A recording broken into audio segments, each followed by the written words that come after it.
Suraxanıda 15 may Beynəlxalq Ailə Günü qeyd edildi.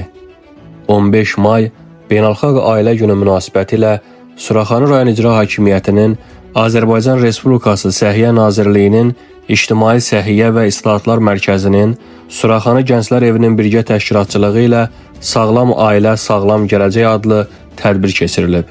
Tədbirdə ümummilli lider Heydər Əliyevin və vətən uğrunda həlak olan şəhidlərimizin əziz xatirəsi bir dəqiqəlik sükutla yad edilib, dövlət himni səsləndirilib. Eləcə də ailə dəyərlərinə həsr olunmuş videoçarx nümayiş olunub. Tədbirdə dövlətimiz tərəfindən ailələrə göstərilən diqqət və qayğıdan danışan, cəmiyyətin formalaşmasında ailənin mühüm rol oynadığını diqqətə çatdıran Suraxanı Gənclər Evinin direktoru Cəbi Quliyev bildirib ki, Azərbaycanda cəmiyyətin özəyi sayılan ailəyə hər zaman böyük önəm verilib.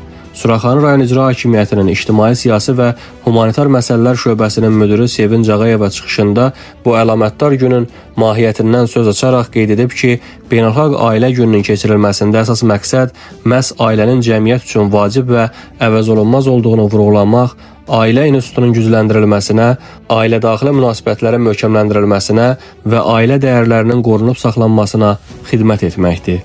Səhiyyə Nazirliyinin İctimai Səhiyyə və İslahatlar Mərkəzinin Səhiyyə Kommunikasiyası şöbəsinin müdürü Lara Quliyeva sağlam həyat tərzinin təbliğ edilməsi ilə bağlı təqdimatla çıxış edərək tütünçəkmə və digər zərərli vərdişlərin ailələrə vurduğu mənfi təsirlər haqqında ətraflı məlumat verib.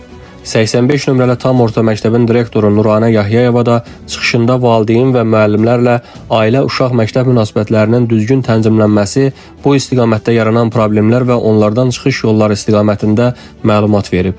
Sonda tədbir iştirakçılarına maarifləndirici bukletlər paylanılıb.